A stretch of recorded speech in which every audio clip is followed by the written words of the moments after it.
आप भी बिना वजह टेंशन में रहते हैं, ओवर थिंकिंग और एंजाइटी बढ़ती जा रही है, रात को नींद नहीं आती, कहीं इसका रिलेशन आपकी कुंडली से तो नहीं। 90% लोग ये नहीं जानते कि मेंटल स्ट्रेस का रिलेशन आपकी कुंडली से भी हो सकता है। अगर आप भी स्ट्रेस, एंजाइटी और लो कॉन्फिडेंस के शिकार हैं तो ये वीडियो आपके लिए है। नमस्कार दर्शकों, मैं नेहा राजपूत आप सभी का स्वागत करती हूँ हिमेस्ट्रो चैनल पर। दर्शकों, आज हमारे साथ मौजूद हैं हिमाचल के जाने माने व प्रसिद्ध ज्योतिषाचार्य पंडित जीवन कुमार शास्त्री जी।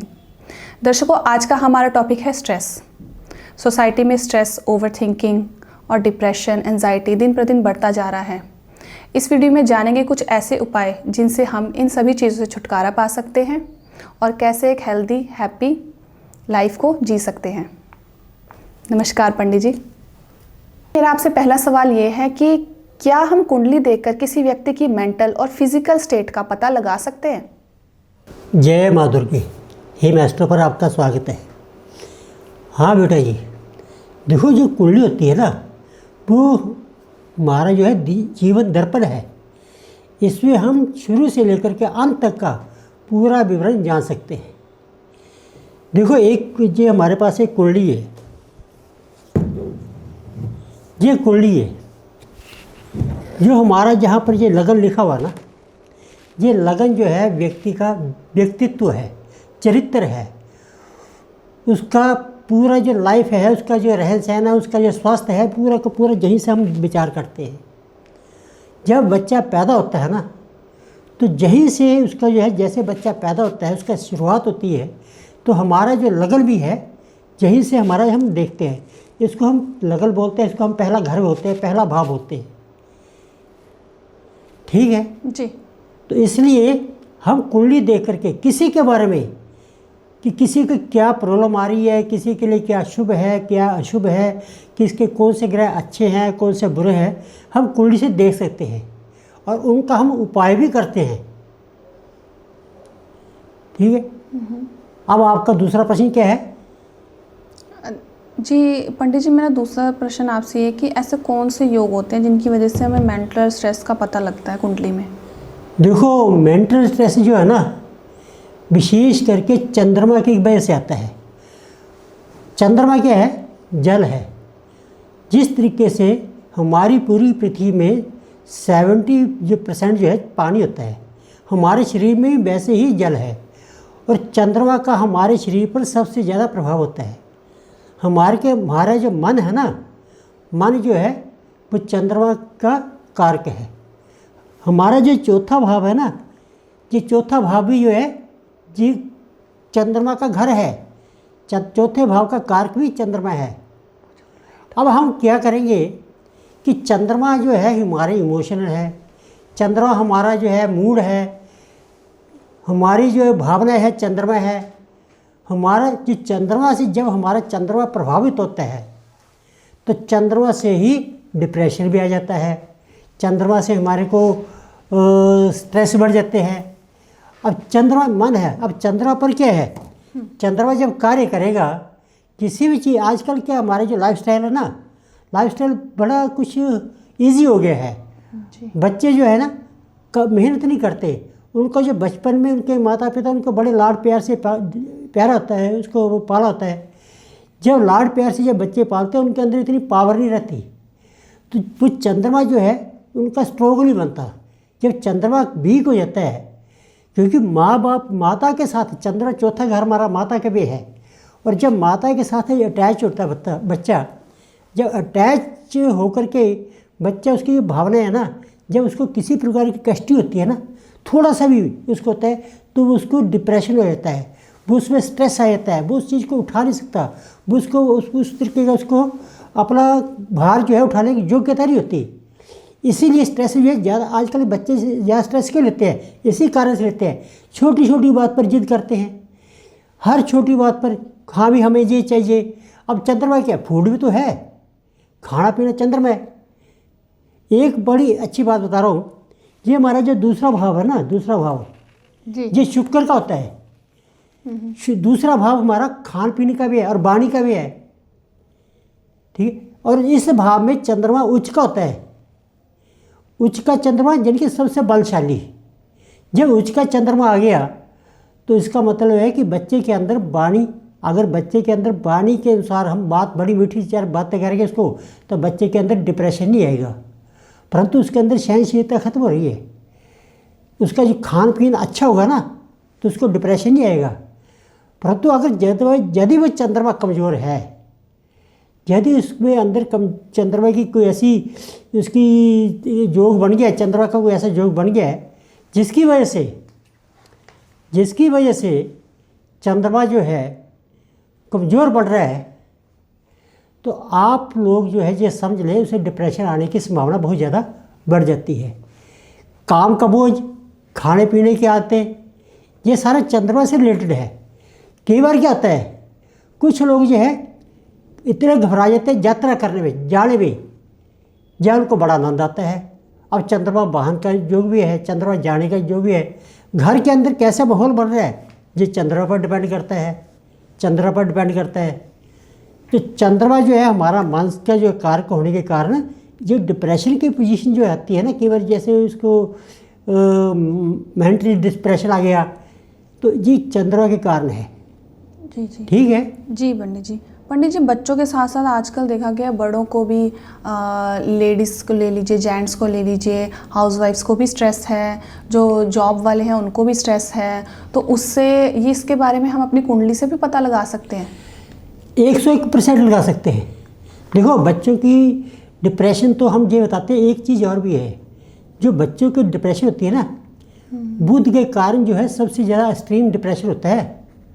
जो बुध ग्रह है ना, और बुध ग्रह है बच्चे हैं, बुध के कारण जो हमारे जो नर्वस सिस्टम है ना, ये हमारा बुध है, और जब जहाँ पर इसका प्रेशर पड़ेगा तो डिप्रेशन हो जाएगा।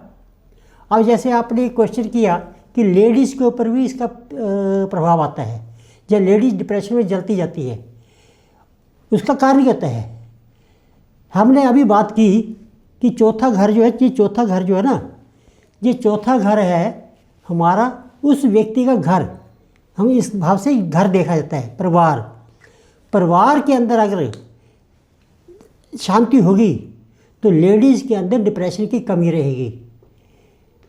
अगर जहाँ पर अशांति रही, घर के अंदर कुछ ऐसा लड़ाई झगड़े रहेंगे, या इस घर के अंदर इस कोई शनि, राहु, केतु, जब मंगल जैसे ग्रह बैठ जाएंगे, तो इसका मतलब है कि जहाँ पर डिप्रेशन की, लेडीज को डिप्रेशन के आने की संभावना रहती है। और काम का बोझ, जो आपने काम की वजह से बताया, कई बार क्या होता है कि चंद्रमा हमारा ऐसे ग्रह से मिल जाता है जिससे काम की सफलता नहीं मिलती। जी, जब सफलता नहीं मिलती तो वे व्यक्ति काम ना पाने की वजह से, क्योंकि उनके अंदर इतनी सहनशीलता नहीं है, तो वो जल्दी ही डिप्रेशन में चले जाते हैं। और उस डिप्रेशन को जो हटाने के लिए जो हमें कुछ ऐसे उपाय करने पड़ते हैं कि जिससे उसकी जो चंद्रमा जो है उसको ताकत मिल सके। जी, तो पंडित जी ये बताइए कि कौन से ऐसे उपाय हैं जिससे हम अपने मून को स्ट्रॉन्ग कर सकते हैं? देखो, पहले तो हमें ये जानना पड़ेगा ना कि चंद्रमा कमज़ोर कैसे होता है, क्योंकि जब तक हम इस चीज़ को आइडेंटिफाई नहीं कर सकते ना कि चंद्रमा कमज़ोर कब हुआ, कैसे हुआ, तो हम उसको ताकत क्या देंगे, ये बात की बात है। चंद्रमा जो है अगर बुध की राशि में होगा ना, क्योंकि चंद्रमा और बुध आपस में शत्रु होते हैं, तो बुध की राशियों में भी चंद्रमा होने से कमज़ोर हो जाता है। दूसरी बात है, अगर चंद्रमा नीच राशि का, अर्थात 8वें भाव में वृश्चिक राशि का वो नीच होता है चंद्रमा, जब वृश्चिक राशि का चंद्रमा आ जाएगा तब भी कमज़ोर होता है। ठीक है, और जब चंद्रमा छठे घर में आ जाए, क्योंकि छठा घर जो है रोग का है, तो जहाँ से आकर के भी चंद्रमा कमज़ोर होता है, या फिर 12वें घर में जहाँ पर भी चंद्रमा आकर के कमज़ोर होता है। अगर चंद्रमा शनि के साथ युक्त है, चंद्रमा के साथ राहु या केतु होंगे, या फिर इन राशियों के स्वामी, जैसे 8वें भाव का जो राशि पड़ी होगी उसका स्वामी चंद्रमा के साथ होगा, छठे भाव की राशि चंद्रमा के साथ होगा, 12वें भाव में जो राशि है वो चंद्रमा के साथ होगी, तो इससे हमारा चंद्रमा कमज़ोर हो जाता है। सबसे बड़ी बात है, जब कृष्ण पक्ष चंद्रमा होता है ना, जब पंचमी षष्ठी तिथि के बाद जो कृष्ण पक्ष की पंचमी छठी तिथि चलती है, उसके बाद नेचुरली कुदरती तौर पर जो चंद्रमा कमज़ोर हो जाता है, अमावस्या को चंद्रमा बिल्कुल ही कमज़ोर होता है। तो उस अवस्था में जो है जब हमारा चंद्रमा कमज़ोर होता है तो हमें जो है उसको पावर देने की ज़रूरत पड़ती है। अब देखो, आपका क्वेश्चन था कि चंद्रमा को हम ताकत कैसे दें। जी ठीक है, अगर तो हमारा ये चंद्रमा चौथे भाव में बैठा है, चौथा भाव जो है हम परिवार के लिए मानते हैं कि हमारा ये चौथा भाव जो परिवार से संबंधित है। अगर आपका ये परिवार से संबंधित है तो आप क्या करेंगे, अपने परिवार का जो आपके कुल देवता है ना, उसकी पूजा करो। कुल देवता को अपने दूध दिलाओ, क्योंकि चंद्रमा से दूध से लिख कर रखता है। चंद्रमा का जो पदार्थ है दूध है, और जब दूध से आप अपने कुल देवता को पूजा करेंगे ना, तो इस भाव में बैठा हुआ चंद्रमा आपका जो है ताकतवर हो जाएगा, स्ट्रॉन्ग हो जाएगा। आपकी जो मानसिक स्थिति अच्छी हो जाएगी। घर के अंदर जो है ना, घर के अंदर जो है ना, वो जो इनकी लड़ाई झगड़े है ना, अशांति खत्म हो जाएगी। ठीक है जी पंडित जी, आपका कहने का मतलब है कि अपने कुल देवता का हम दूध से अभिषेक करें। हाँ, कुल से अभिषेक करना ही सबसे महत्वपूर्ण है। और साथ में देखो, इसमें क्या है, एक अगर हम शिव का मंत्र या अपने कुल देवता का मंत्र सुबह उठ करके और रात सोते वक्त भी जब करते हैं तो हमारे चौथे घर का जो चंद्रमा ना मजबूत हो जाता है, और वहाँ से आकर के आपकी जो है डिप्रेशन या दूसरी चीज़ें जितने मानसिक रूप से घबराहट आती है। अच्छा, कई बार क्या होता है, इस पोजीशन जब डिप्रेशन आ जाती है ना, कुछ लोग क्या करते, कुछ लोगों को महसूस होता है कि यार हमारे आसपास ना कुछ घूम रहा है, उनको छाया नज़र आती है। ये उनकी जो है बड़ी एक्सट्रीमली डिप्रेशन हो जाता है, एक्सट्रीम लेवल ऑफ डिप्रेशन हो जाता है। हाँ, बहुत उसका कारण होता है कि चंद्रमा और बुध आपस में मिल जाते हैं, उनकी युक्ति हो जाती है। जी पंडित जी, मेरा दूसरा सवाल आपसे यही था कि सिर्फ जो चंद्रमा ही होता है हमारा डिप्रेशन का, एंजाइटी का कारण, कि कुछ और ग्रह भी ऐसा योग बनाते हैं जिससे व्यक्ति को एंजाइटी और डिप्रेशन हो सकता है? नहीं, देखो, चंद्रमा तो मेन है ना, मेन चंद्रमा ही है। दूसरे ग्रह जब जब चंद्रमा के साथ मिलन करेंगे ना, जब जब मिलेंगे, जब उनका प्रभाव आएगा, तब तब उस तरह से उनको जो है डिप्रेशन का कारण बन सकते हैं। अब जैसे हमने बात की दूसरे घर की, दूसरा घर हमने बताया शुक्र का। शुक्र क्या होता है, आपका लग्जरी है, आपका एक फैशनेबल है। ठीक है, उसको बहुत सुंदर चाहिए, उसको मतलब उसकी बहुत हाई फाई लाइफ चाहिए। जब शुक्र के साथ चंद्रमा जुड़ेगा ना, तो उसके मन के जो विचार है ना, वो ऐसे हो गए कि मुझे हर चीज़ बहुत अच्छी चाहिए, मुझे लग्जरी चाहिए। परंतु कमज़ोर होने के कारण, या शुक्र कमज़ोर होगा या चंद्रमा कमज़ोर होगा, अगर ये दोनों कमज़ोर हो गए, वो चीज़ उसे प्राप्त नहीं मिलती, वो लग्जरी उसे मिलेगी नहीं। उसके दिमाग के अंदर वो चीज़ रहेगी कि मुझे ये चीज़ प्राप्त है करनी है। जब मिलती नहीं है ना, वो धीरे धीरे वो डिप्रेशन में चला जाता। वो उसके जी मन करेगी कि मुझे ये चीज़ चाहिए, परंतु जब नहीं मिलेगी बार बार वो करेगा, और आखिर में डिप्रेशन जाएगा, और डिप्रेशन में उसकी यही डिमांड रहेगी कि मुझे ये चाहिए। अब शुक्र के साथ उसकी किसकी युति हुई? चंद्रमा के साथ हुई। अब इसी तरीके मान लो कि राहु और केतु आपके साथ चंद्रमा के साथ मिल गए। अब राहु क्या है, राहु आपका जो है ना हर चीज़ में भ्रांति फैला देगा, और राहु के साथ चंद्रमा से मिलने से और साथ में बुध ही मिल गया ना, उस अवस्था में जो है लोग जो पागल हम कहते हैं कि पागल हो गए हैं, जैसे कोई भूत प्रेत ने से प्रभावित कर दिया है, जैसे कोई छाया नज़र आ रही है, उस पोजीशन में मिलती है ये। और उस पोजीशन जब राहु के साथ, राहु के छाया है, और उनको जो दर्शन करते हैं ना कि हाँ भी यहाँ पर आपको कुछ मिल रहा है, कोई कहते हैं कि मुझे ये दिखाई दे रहा है, कुछ ऐसा हो रहा है, चंद्रमा के साथ राहु का मिलन होता है, या फिर चंद्रमा 8वें घर में चला जाता है, उसे नींद नहीं आती। अब चंद्रमा जो है 12वें घर में चला गया, 12वां चंद्रमा तो वैसे ही अच्छा नहीं माना जाते। देखो, अभी हम बात कर रहे थे 12वें घर की, कि 12वें घर में जब चंद्रमा होगा ना, तो व्यक्ति को नींद नहीं आएगी, उसे टेंशन बढ़ जाएगी। अगर वो 6ठे घर में चंद्रमा है तो छठे घर में चंद्रमा क्या होता है, उसे कोई ना कोई रोग लग जाएगा, उसके अंदर एक ऐसी बीमारी पैदा हो जाएगी कि वो उस चीज़ को उसके अंदर डिप्रेशन तक चली जाएगी। अगर इसमें जो है राहु बैठा है, ठीक, तो उसको जो है उसी तरीके से उसका इन्फेक्शन हो जाएगा।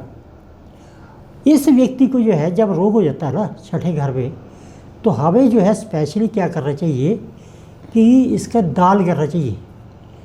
जिस ग्रह का जो साथ, जिस चंद्रमा जिस ग्रह के साथ हो ना, जैसे मान लो कि बुध के साथ है, ज़्यादातर जो है बुध के साथ या राहु के साथ उसकी प्रॉब्लम आती है।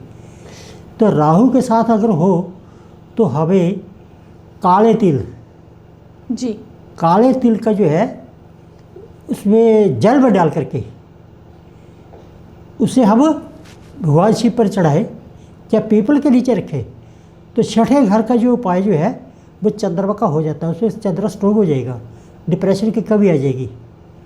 या फिर इसी घर का एक उपाय और भी है, 1.25 किलो दूध में लेकर के 1.25 किलो दूध लेकर गाय का, उसमें जौ डाल दे रहे हैं आधा किलो जौ और 1.25 किलो दूध लेकर के उसमें भिगो दे रहा है, और उन जौ को बहते पानी में प्रवाह दो, उससे भी आपका जो है चंद्रमा स्ट्रोंग हो जाएगा। जब हम चंद्रमा स्ट्रोंग करते हैं ना, तो सबसे बड़ी बात क्या करनी चाहिए, हमें पानी जो पीते हैं ना, पानी पीते हैं, इसकी बड़ी सावधानी रखनी चाहिए। हमें जल उतना ही पीना लेना है जितना पीना है, व्यर्थ नहीं खराब कर रहा है। अगर पानी का जो जल का जो आप व्यर्थ करते हैं उसे फेंक देते हैं, तब भी आपका चंद्रमा खराब हो जाता है। और जब चौथे घर में चंद्रमा खराब है और आप अपनी माता से लड़ झगड़ रहे हैं, अपनी माता को बुरा कह रहे हैं, या अपनी माता के समान औरतों के लिए अच्छी बात नहीं कह रहे हैं, तब भी आपका चंद्रमा खराब हो जाता है। तो इसके सावधानी क्या कर रही है, इससे हमारी एक रेमेडी बनती है कि अभी अपनी माता पिता के समान जितनी भी औरतें हैं, जो अपनी माता की स्पेशली माता की हमें सेवा करनी होगी। इससे हमारा चंद्रमा लगातार अच्छा होता रहेगा। कई बार क्या होता है कि व्यक्ति दूर होता है और उसे डिप्रेशन हो जाती है और चंद्रमा चौथे घर में आ जाता है। उसका उपाय क्या है, उससे जो है अपने फ़ोन पर जो है माता से बात करवा दो, उसकी डिप्रेशन एकदम से कम हो जाएगी। ठीक। अब 8वें घर का जो चंद्रमा है, 8वें घर का चंद्रमा भी बहुत नुकसान करता है। एक तो नीच भाव में आ जाता है, ठीक है। अगर 8वीं राशि में आएगी ना, तब भी वो वृश्चिक राशि में, तब भी नुकसान करता है, तब भी उसका डिप्रेशन है। अगर अमावस्या का चंद्रमा हो और 8वें घर में बैठ गया हो, तो आप उस व्यक्ति को जो है ना ऐसा सोच लो कि वो पागलपन के पीछे तक चला गया। इस समय जो है आपको महामृत्युंजय जप करवा लेना चाहिए। 8वें घर में जब चंद्रमा खराब होता है तो महामृत्युंजय जप करने से सबसे अच्छा उसका उपाय है। इससे नीचे कई बार क्या होता है कि हम छोटे छोटे उपाय करते हैं, छोटे उपाय करने से इसका बचाव नहीं होगा। या फिर इसे लगातार 43 दिन तक भगवान शिव की पूजा, जल में दूध डाल करके, कच्ची लस्सी जिसे कहते हैं वो, और बिल पत्थर चढ़ा करके भगवान शिव की पूजा करें ना, और मंत्र उसका जो पंचाक्षरी मंत्र है ओम नमः शिवाय, इससे पूजा करें, तब भी हमारा चंद्रमा बलशाली होकर के हमें डिप्रेशन से बाहर कर देगा। और सबसे ज़्यादा जो हमारे अगर डिप्रेशन निकला है ना, तो हमें जो है काम को उतना ही कर रहा है जितनी हमारी समर्थ्य है। हमें अपनी ताकत को बढ़ाना चाहिए और उसे काम करना चाहिए, तभी हम अपना काम कर सकते हैं, डिप्रेशन से बच सकते हैं। पंडित जी, कुछ लोग इतने एक्सट्रीम डिप्रेशन के शिकार होते हैं कि वो खुद को इतना आइसोलेट कर लेते हैं, ना वो सोशलाइज होना चाहते हैं, ना किसी से अपनी प्रॉब्लम शेयर करते हैं, और कुंडली विश्लेषण तो दूर की बात है। तो कुछ ऐसा बताइए जिससे वो अपनी कुंडली को खुद एनालाइज कर सकें। देखो बेटा, ये जो प्रश्न किया ना कि स्वयं कुंडली का विश्लेषण करना, कर सकते हैं अगर वो कुंडली का कुछ जान के रखता हो तो, या कोई व्यक्ति उसके पास जो इसके घर का व्यक्ति है थोड़ी सी भी जान कर रखता है, तो कुंडली का विश्लेषण कर सकता है, आसानी से कर सकता है।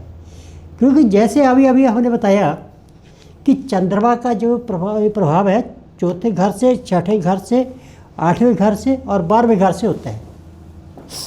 अगर आपका चंद्रमा जहाँ पर है बैठा हुआ और उसे डिप्रेशन की प्रॉब्लम आ रही है, तो जिस तरीके से मैंने अभी अभी जो उपाय बताए उन उपायों को कर सकता है।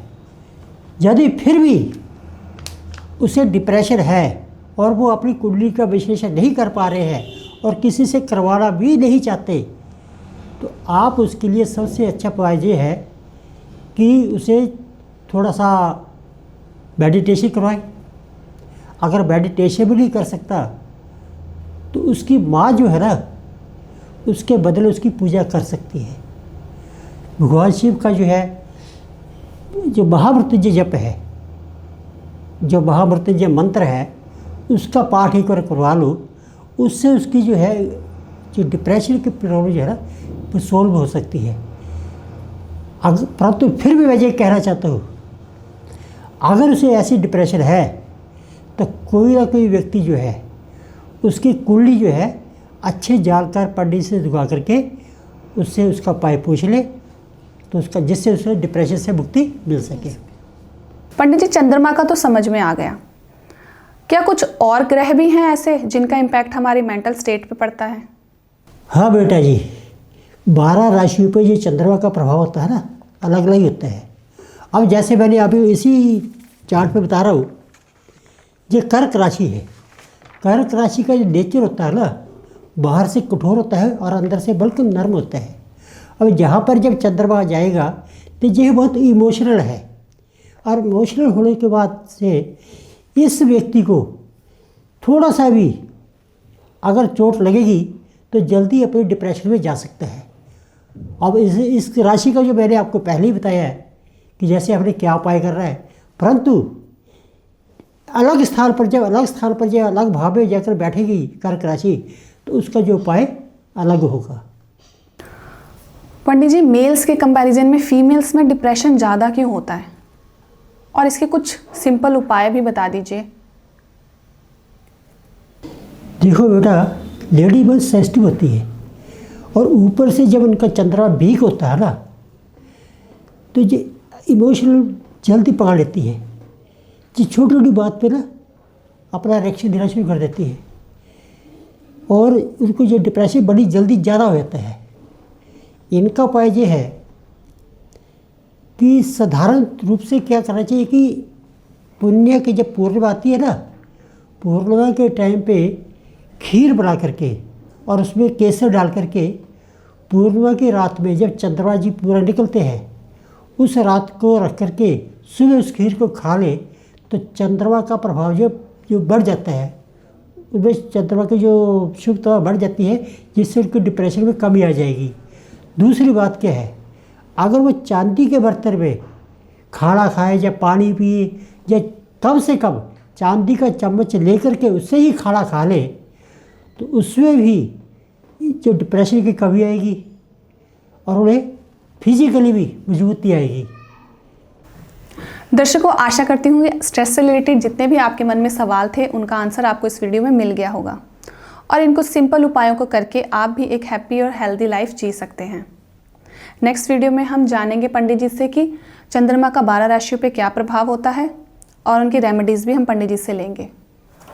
दर्शकों, अगर आपको हमारी वीडियोस हेल्पफुल लगती हैं तो प्लीज़ चैनल को सब्सक्राइब कीजिए, और अगर आपके मन में कोई भी सवाल है तो नीचे दिए गए नंबरों पे आप पंडित जी को कांटेक्ट कर सकते हैं।